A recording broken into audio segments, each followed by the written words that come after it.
ஒரு மகிழ்ச்சியான செய்தி. இதயம் நல்லெண்ணெயின் விலை லிட்டருக்கு ரூபாய் 105 குறைஞ்சிருக்கு. செப்டம்பர் 2023ல 1 லிட்டர் இதயம் நல்லெண்ணெயின் அதிகபட்ச விலை ரூபாய் 503. ஆனா இப்ப 1 லிட்டர் இதயம் நல்லெண்ணெயின் விலை ரூபாய் 398 மட்டும்தான் தமிழ்நாட்டுல. அப்ப இனிமே எல்லாரும் இதயம் நல்லெண்ணெய் வாங்கலாம் இல்ல? அண்ணன் செங்கோட்டையன் அவர்கள் புரட்சி தலைவர் கட்சி ஆரம்பித்த காலத்திலிருந்து தொடர்ந்து அந்த இயக்கத்திலே இருப்பவர். 77லே சட்டமன்ற உறுப்பினராக, மாவட்ட செயலராக தொடர்ந்து இருந்து வந்தவர். 87லே புரட்சி தலைவர் மறைவுக்கு பிறகு அப்பொழுது அண்ணன் முத்துசாமி அவர்கள் அமைச்சராக இருந்த போதும் எனக்கு தெரிந்து 11 எம்எல்ஏக்கள்ல ஈரோடு மாவட்டத்தில் 7 பேர், செங்கோட்டையன் உட்பட 7 பேர் இவரோட அம்மாட்ட வந்தாங்க. தொடர்ந்து அம்மாவின் சிறந்த தொண்டராக பணியாற்றியவர். இடையில் உங்களுக்கு தெரிய சில பர்சனல் காரணங்களால, இது அரசியல் காரணம் கிடையாது, வேற தனிப்பட்ட காரணங்களால அவர் பதவியில் இல்லாமல் இருந்தார். திரும்பவும் அம்மா அவர்கள் மறைவுக்கு பிறகு சின்னம்மா அவர்கள் முதல்வராக தொடர முடியாமல் போனப்ப, பழனிசாமி முதலமைச்சராகினப்ப அவர் மாஃபா பாண்டியராஜன் அண்ணன் பன்னீர்செல்வத்தோட போனதுனால அந்த இடத்திற்கு அவர் கவர்னராக நியமிக்கப்பட்டார். உங்களுக்கு தெரியும். இன்றைக்கு அம்மாவின் கட்சி பலவீனமாகி வர்றதுனால அங்குள்ள 90% தொண்டர்களும் நிர்வாகிகளும் அம்மாவின் இயக்கம் பலப்பட வேண்டும், அதற்கான முயற்சிகளை அங்குள்ள மூத்த நிர்வாகிகள் செய்ய வேண்டும் என்று எல்லாரும் நினைக்கிறார்கள். அதன் வெளிப்பாடுதான், அங்குள்ள தொண்டர்களின் வெளிப்பாடுதான் அண்ணன் செங்கோட்டையன் மூலம் வெளிப்பட்டிருப்பதாக ஒரு அம்மாவின் தொண்டனாக நான் நினைக்கிறேன். அவர் செய்தது அநாகரிகம் அப்படின்னு சொல்லி வைகச்செல்வன் சொல்றாரு. எதா இருந்தாலும் எடப்பாடி சொல்லி பேசியிருக்கணும். அவர் பேசாம தனிப்பட்ட முறையில் சபாநாயகரை சந்திக்கிறது, அது இல்லாமல் முதல்வர் சந்திக்க மறுக்கிறது, சட்டமன்ற கூட்டத்துக்கு வராமல் இருக்கிறது ஒரு அநாகரிகமானது சொல்றாரு. அதாவது நாகரிகம் அநாகரிகம் பத்திலாம் அண்ணன் செங்கோட்டையனுக்கு சொல்லிக் கொடுக்க வேண்டிய அவசியம் இல்லை. ஏன்னா அவர் எப்பொழுதுமே அமைதியாக எந்த ஒரு கான்ட்ரவர்சிலுமே ஈடுபடாதவர். உங்களுக்கு தெரியும் அவருடைய அரசியல் வாழ்க்கையில. அது குறிப்பா அம்மா அவர்கள் தலைமையேற்ற பிறகு நான் அவர் நல்ல பழக்கம். இன்றைக்கு அவர் எதிரணியில இருந்தாலும் உண்மையை நம்ம உண்மை இருந்தாலும் சொல்லணும். அதாவது அம்மா அவர்கள் 2016ல விட்டு சென்ற ஆட்சி தான் பழனிசாமி முதலமைச்சராக இருந்தாரு. அம்மா அவர்கள் ஆட்சி பொறுப்புல இருந்தப்ப அந்த அத்திக்கடவு அவிநாசி திட்டத்திற்காக இனிஷியலா அதுக்கு நிதி ஒதுக்கியிருந்தாங்க, அந்த பணிகளை பத்தி ஆராய்ச்சி செய்ய. அதுக்கு பிறகு இவர்கள் நிதி ஒதுக்கினார்கள். பழனிசாமிக்கு பாராட்டு விழா நடந்த போது அதில் அம்மாவின் படமோ புரட்சி தலைவர் படமோ பத்திரிகையிலேயோ அந்த நிகழ்ச்சியின் மேடையிலேயோ கூட இல்லாமல் இருந்தது. அம்மாவின் தொண்டர்கள் அவர்கள் எங்கிருந்தாலும் அவர்களுக்கு வருத்தமாக இருக்கும், புரட்சி தலைவரின் தொண்டர்களுக்கு வருத்தமாக இருக்கும். அதையெல்லாம் பொருட்படுத்தாமல் பதவியில முதல்வராக்கியவர்களுக்கு துரோகம், ஆட்சி தொடர காரணமாக இருந்தவர்களுக்கு துரோகம், 4 ஆண்டுகள் ஆட்சியை பாதுகாத்து தந்த மத்திய ஆளுகின்ற பாரதிய ஜனதா கட்சிக்கு துரோகம் என்று அடுக்கிக் கொண்டே போய், நம்ம ஊர்லாம் சொல்லுவாங்களே, ஆட்டை கடித்து மாட்டை கடித்து கடைசியா மனுஷனை கடித்த கதையா. நான் கிளைச்சலா இருந்து வந்தேன், தொண்டனாக இருந்து வந்தேன், 89 எம்எல்ஏ எல்லாம் சொல்றாரு. அதற்கெல்லாம் காரணமான அம்மாவையோ புரட்சி தலைவர் படமே அந்த மேடையிலேயோ பத்திரிகையிலே இல்லாததை எப்படி ஏற்றுக்கொண்டு அவர் போய் அந்த மேடையில் இருக்கிறாருங்கிறப்ப அப்புறம் விளம்பரத்தோட உச்சகட்ட ஒரு என்ன சொல்றது அடிக்ஷன் ஆயிட்டாரா? எல்லாம் அவர் ஏற்கனவே முதலமைச்சர் பதவியில இருந்ததுனாலையும் மன திமிருனாலையும் இன்றைக்கு இரட்டையிலை கையில எப்படியே கைப்பற்றி வச்சிருக்கோங்கிற திமிருனாலையும் அவர் இவ்வாறு செயல்படுவதான் எல்லோரும் கருதுகிறார். பேசுறாரு, நான் யாரை நம்பி நான் இல்ல, நான் யாருக்காகவும் யாரை எதிர்பார்த்து நான் இல்ல, நானும் ஒரு அதிமுக தொண்டன் தான், எனக்கு ஒரே திமுக தான், நான் வேற யாரையுமே நம்பல, எனக்கு தேவையே இல்லைன்னு சொல்றாரு. எல்லாம் ரைட்டு பிரதர். நீங்க இந்த அம்மாவுடைய கட்சியை பத்தியே கேள்விகள் கேட்குறீங்களே. இந்த ஆட்சி நல்ல ஆட்சி, 4 ஆண்டுகளாக மக்கள் எல்லாம் நிம்மதியா இருக்கிற இந்த ஆட்சி டெய்லி தொலைக்காட்சியை பார்த்தா, பத்திரிகைகளை பார்த்தா கொலை, கொள்ளை, கற்பழிப்பு, எங்கு பார்த்தாலும் போதை மருந்து வியாபாரம், பள்ளி செல்கின்ற மாணவர்களை கூட குறிவைத்து இன்றைக்கு கஞ்சா போன்ற போதைப் பொருட்கள் விற்கப்படுகிறது. அதற்கு ஆசையும் ஆதரவும் தொடர்பும் இருப்பதாக ஆளுங்கட்சி மீது எல்லா இடங்களிலும் குற்றச்சாட்டு இருக்கு. விவசாயிகள் உட்பட, அது மாற்றுத்திறனாளிகளா இருக்கலாம், அரசு ஊழியர்கள், ஆசிரியர்கள், மருத்துவர்கள், செவிலியர்கள், பொறியாளர்கள் என அனைத்து தரப்பு மக்களும் இந்த ஆட்சியில 21 தேர்தலுக்கு முன்பு திரு ஸ்டாலின் அவர்கள் கொடுத்த வாக்குறுதிகளில ஏதோ 1-2 இங்க நிறைவேற்றிவிட்டு மக்களை ஏமாற்றி எல்லோரும் போராடுகின்ற அளவுக்கு போராட்டங்கள், கைது நடவடிக்கைகள் என்று இந்த ஆட்சியில் இருக்கு. இன்னும் சொல்ல போனா மின் கட்டணம் பல முறை உயர்த்தப்பட்டிருக்கு, பால் பொருட்கள் விலை உயர்த்தப்பட்டிருக்கு, ஏழை எளிய மக்கள் பாதிக்கப்பட்டு வருகிறார்கள். இன்றைக்கு வெறும் விளம்பரத்தோட இந்த ஆட்சி நடைபெற்று இருக்கு. உங்களுக்கு தெரியும், டாஸ்மாக்ல விஞ்ஞானபூர்வமான ஊழலை இன்றைக்கு இடி அவங்களுக்கு வந்த கம்ப்ளைண்ட் மூலம் அதை பார்க்குறாங்க. இது டெல்லியில் எப்படி கேஜ்ரிவால் ஆட்சியின் மீது வந்த குற்றச்சாட்டுகள், அன்றைக்கு அவர் கைதப்ப என்ன சொன்னாங்க எதிர்கட்சிகள், அந்த இந்தியா கூட்டணி எல்லாம் என்ன சொன்னுச்சு, பிரதம அமைச்சர் கேஜ்ரிவால் மேல காழ்ப்புணர்ச்சி செய்கிறார். ஆனால் இன்னைக்கு டெல்லி வாழ் மக்களே 3 முறை முதல்வராக தங்களால் தேர்ந்தெடுக்கப்பட்ட கேஜ்ரிவாலை வீட்டுக்கு அனுப்பிட்டாங்க. அதுபோல இன்றைக்கு 1000 கோடிங்கிறதுக்கு இதுவரை ஈடியால் அந்த முறைகேடுகள் கண்டுபிடிக்கப்பட்டிருக்கு. இன்னும் தோண்ட என்ன வரும், ஏன்னா அங்குள்ள ரெக்கார்ட்லாம் எடுத்து போயிருக்காங்க. இதே மாதிரி இருக்கு. அதை எல்லாம் விட்டுட்டு அண்ணன் பழனிசாமியை பத்தியே கேள்வி கேட்பாரு. தயவு செய்து தவிர்க்கணும். அது அதிமுக பிரச்சனை, அது அண்ணன் தம்பி பிரச்சனை, அது அவங்க தீர்த்துக்குவாங்க.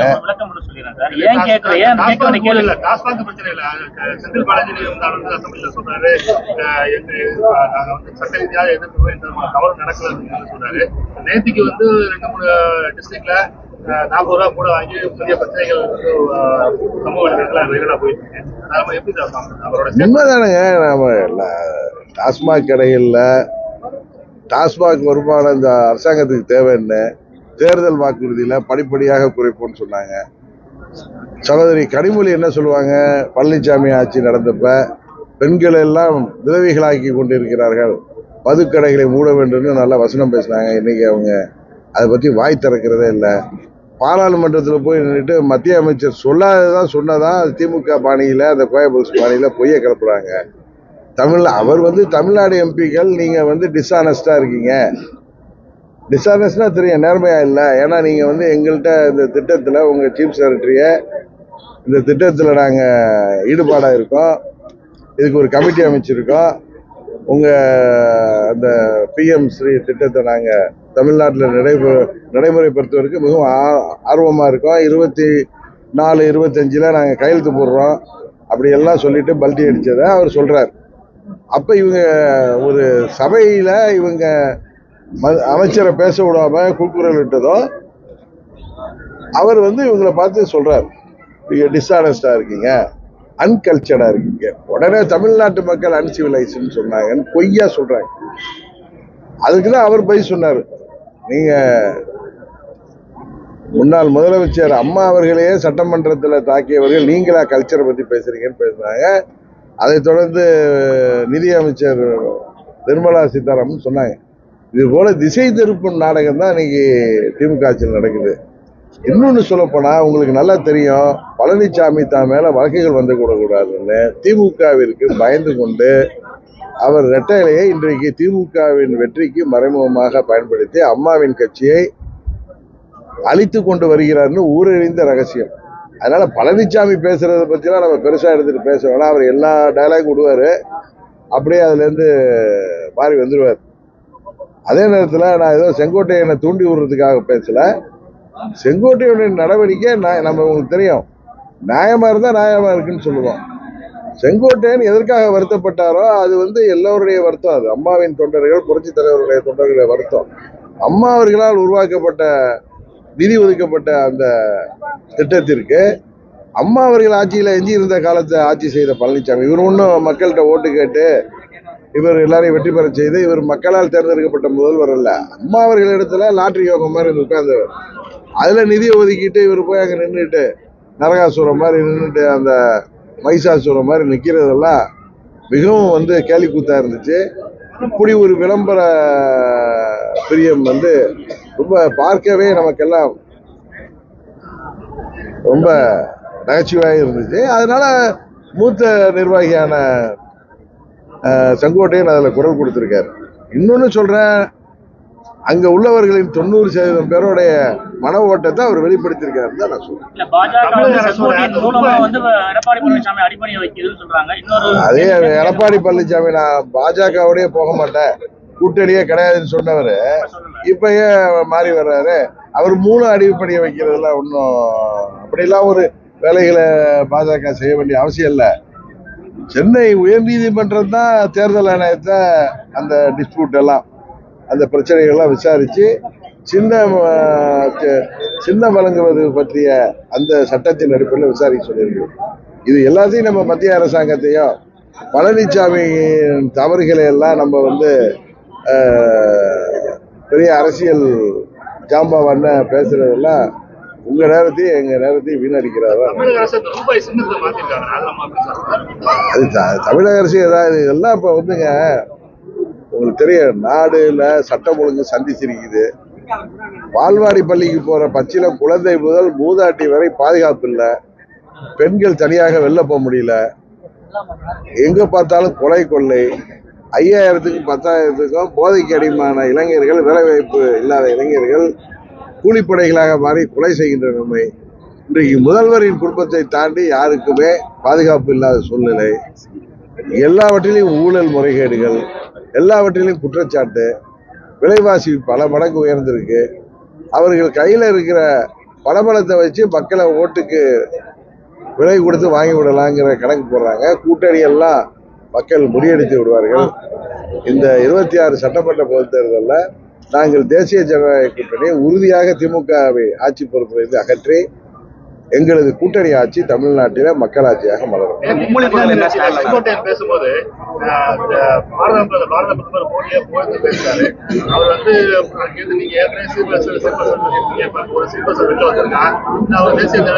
அவர் ஒரு மூத்த நிர்வாகி, அவரை போய் ஸ்லீப்பர் எல்லாம் சொல்லாது. அங்க ஒரு தவறு நடந்திருக்கு அவர் மாவட்டத்திலேயே, அது தாங்க முடியாம அந்த மண்டலத்தில் நடந்தது அந்த நிகழ்ச்சியை நடத்துறவங்கள்ட்ட சொல்லிட்டாரு. எனக்கு போக மனசு இல்லைங்கிறாரு. அதுக்கு சரியான பதில் கிடைச்சிருக்காது. அது இருக்கலாம். அது நான் இங்க உட்காந்து யோசிச்சேன். நான் அம்மா மக்கள் முன்னேற்ற கழகம் 8 ஆண்டுகளாக எங்க தனி கட்சி நடத்திட்டு இருக்கோம். எங்களுடைய ஒரே நிலைப்பாடு, அம்மாவின் ஆட்சி மீண்டும் தமிழ்நாட்டில் அமையணும்னா தேசிய ஜனநாயக கூட்டணி வலுப்பெறுவதன் மூலம் தான் செய்ய முடியும். இப்ப அம்மாவோ புரட்சி தலைவரோ யாரும் இல்லை. ரெட்டை இலை வச்சிருக்கவங்க எல்லாம் அம்மா வாங்கிவிட முடியாது. பலபலம் இருக்கிறதுனால வெற்றி பெற்று விட முடியாது. அந்த கட்சி பலவீனம் ஆயிட்டு இருக்குங்கிறது எல்லோருக்கும் தெரிந்த உண்மை. அம்மாவுடைய ஆட்சி மீண்டும் அமைக்கணும் என்றால் அது தேசிய ஜனநாயக கூட்டணி உதவியோடு தான் அமைக்க முடியும். அதாவது நான் அன்னையிலே சொல்றேன், வித் ஆர் வித்தவுட் பழனிசாமிக்கு எப்படி நடக்க போகுதுன்னா, அங்கு இது நாங்க செய்யற வேலை இல்லை. அங்கு உள்ள நிர்வாகிகளும் தொண்டர்களும் ரெட்டையில அங்க இருக்கு அப்படின்னு தாங்களே ஏமாத்திக்கிட்டு பழனிசாமிக்கு காவடி தூக்கிட்டே இருந்தாங்கன்னா 26 தேர்தலுக்கு பிறகு நான் திரும்ப சொல்றேன், பழனிசாமி அம்மாவின் கட்சிக்கு மூடு விழா நடத்திடுவார். அதுக்கப்புறம் தான் நாங்கள் எல்லாம் சேர்ந்து அதை மீட்டெடுக்கிற காலகட்டம் வருவதற்கு விட்டு விடாதீர்கள். தேர்தலுக்கு முன்பே யோசியுங்கள், நல்ல முடிவெடுங்கள், பழனிசாமியை திருத்த பாருங்கள். திருந்தவில்லை என்றால் எது கட்சிக்கு நல்லதா செய்யுங்க. மூத்த அதிமுக முன்னாள் அமைச்சர் வைத்திலிங்கத்தை நீங்க சந்திச்சிருக்கீங்க. அதே வி.கே. சசிகலா ஓபிஎஸ் இது வரைக்கும் சந்திக்கல.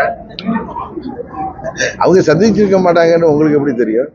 இல்ல, நீ அன்னைக்கு அண்ணா முன்னாள் அமைச்சர் வைத்திலிங்கத்துக்கு உடல்நல விசாரிக்கிறதுக்காக நான் போனேன். நான் போயிட்டு கிளம்பி வந்துட்டு இருக்கிறதுக்கு அப்புறம் தான் சொன்னாங்க எங்க சித்தி அங்கே போயிருக்காங்கன்ட்டு. நான் முதல் நாளே அவர்கிட்ட ரங்கசாமி அண்ணா அவரை பார்க்க போறப்ப சொல்லியிருந்தேன். அடுத்த நாள் அது மாதிரி மார்னிங் ப்ரோக்ராம் எல்லாம் முடிச்சுட்டு அங்கே போயிட்டு நான் வந்துட்டேன். ஓபிஎஸ் சந்திச்சிருப்பாரா சந்திரிக்க மாட்டாரா?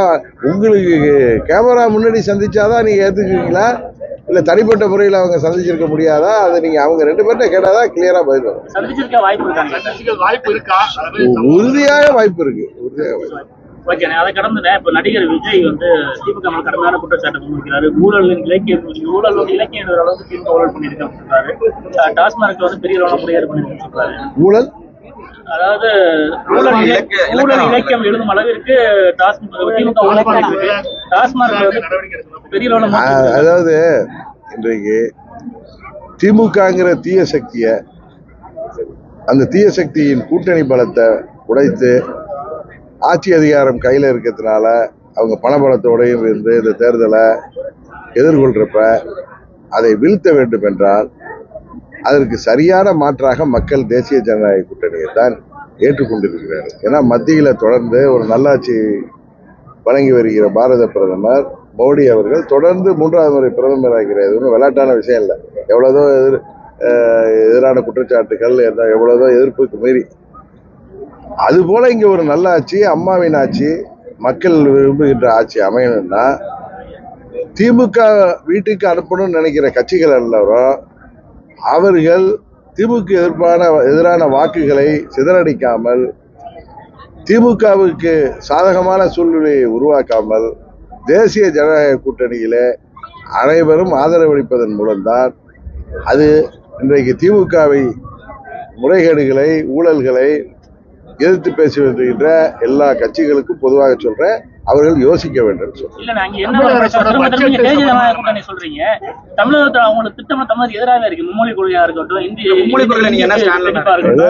தான் சொல்லிட்டு திருச்சி சொன்னா நம்ம தாய்மொழி தமிழ் இல்லைங்க. மும்மொழி கொள்கைய ஏத்துக்க மாட்டேன், ஹிந்தி வேணான்னு சொல்லி தமிழ்நாட்டில் பெரிய போராட்டங்கள் நடத்தி மாணவர்களை ஒன்று திரட்டி அப்பொழுது 65ல் ஹிந்தி திணிப்பை எதிர்த்து பேரறிஞர் அண்ணா அவர்கள் ஆட்சி பொறுப்புக்கு வந்தார்கள். பிப்ரவரி மாதம் வந்தாங்க.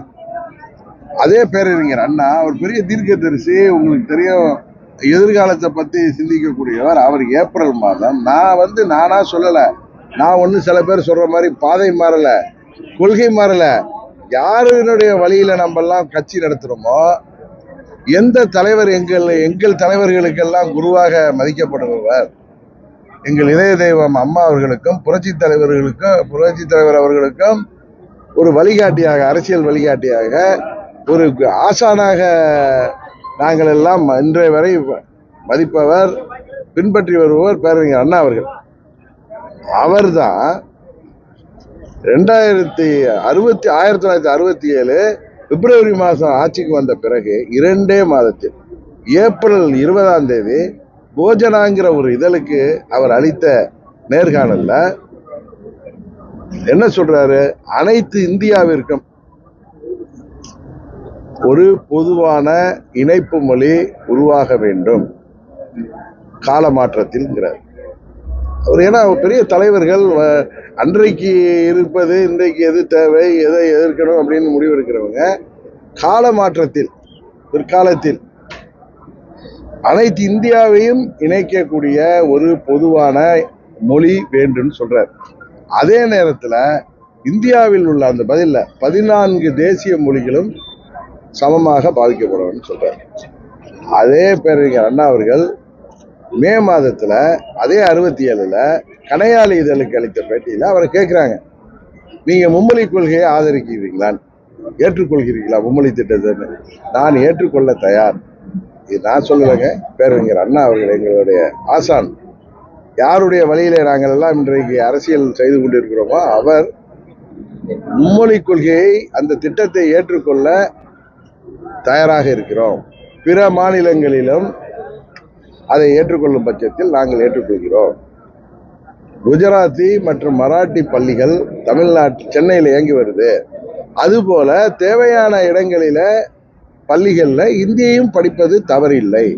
நான் சொல்றது நேரத்தை திருச்சியில் கொடுத்து வந்த பேப்பர் நீங்க சதிபதி கொடுத்துருக்கேன். இது அத எங்க தலைவர் யார் பேரை சொல்லி இங்க ஹிந்தியை எதிர்க்கிறாங்களோ, யாரு ஹிந்தியை தமிழ்நாட்டில் ஹிந்தி திணிப்பை எதிர்த்து போராடி அதை முடிவுக்கு கொண்டு வந்து இருமொழி கொள்கை அரசாங்கத்தில் தமிழ்நாடு அரசாங்கம் மூலம் தமிழ்நாட்டில் அமல்படுத்தினாரோ அந்த பேரறிஞர் அண்ணா அவர்களே 2 மாதத்திலேயே தொலைநோக்கு பார்வையில சொல்லியிருக்காரு.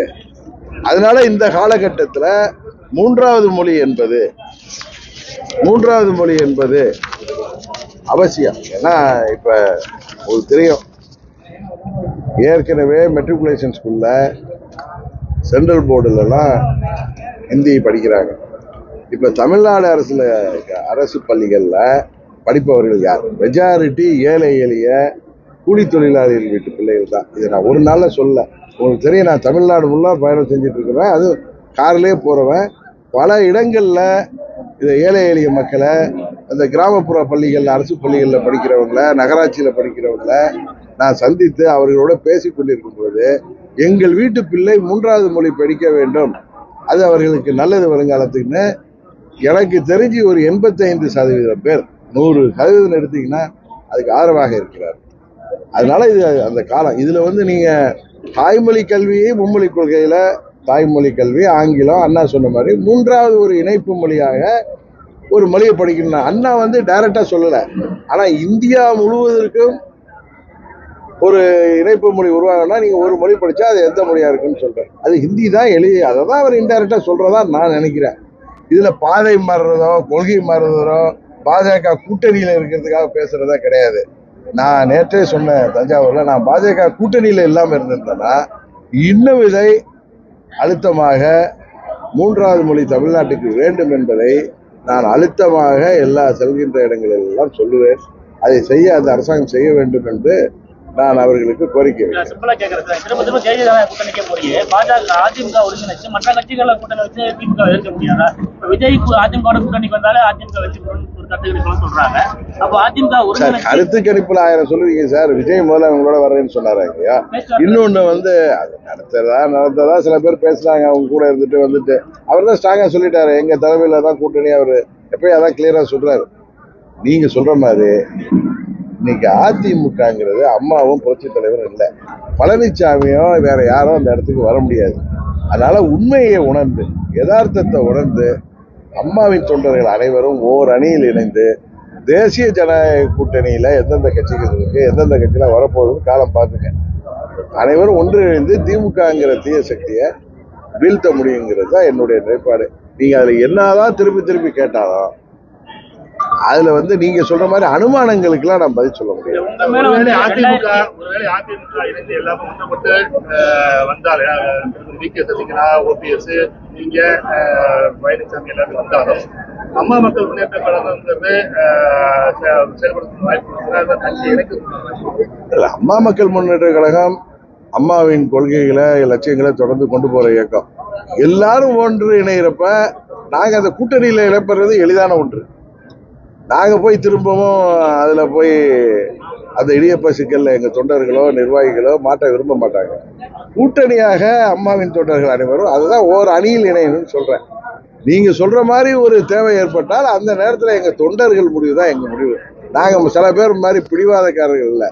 திமுக வீழ்த்துவதற்கு எவ்வளவு வேணாலும் விட்டு கொடுத்து போறவர்கள் தான் நாங்க. அதனால அப்ப பாசிக்குவோம். வழக்கு போடும்போது லட்சுமணன் போன்ற மூத்த பத்திரிகையாளர் சொன்னாங்க, நாளைக்கு உங்களுக்கு அந்த வரலாம் கையிட்டு சிரிக்காதீங்கன்னு சொன்னாங்க. இப்ப அதிமுக பாஜக சொல்றாங்க. இல்ல அதிமுக கொண்டு இல்ல, திமுகவுக்கு இதுதான். திமுக கைகட்டி சிரிச்சிச்சுல. அவர் ராமமோகன் ராவ் சீஃப் செக்ரட்டரி இருந்தப்ப செக்ரட்டரியேட்டுக்கு போனா இதுல டாஸ்மாக் இதுக்கு போனா.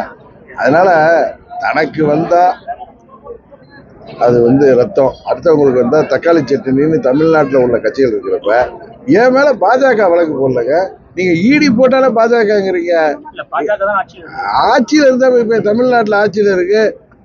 ஸ்டாலின் என்ன சொன்னாரு, எல்லாம் ஊழல் அமைச்சர்கள் மேலாம் வழக்கு போடுவேன்ட்டு பாவம் அந்த அமைச்சர்கள்லாம் வழக்கு போட்டாரு. முன்னாள் முதலமைச்சர் பழனிசாமி மேல போடல.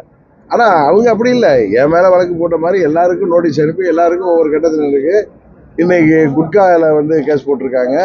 அதனால இது நான் அதை மிரட்டல தான் பார்க்கல. அன்னைக்கு நீ என்னுடைய பழைய பேட்டிகளை பார்த்தீங்கன்னா இதுல பாஜக பின்னணியில் இருக்கான்னு கேட்டப்ப எனக்கு அப்படி தெரியலன்னு தான் சொல்லியிருக்கேன்.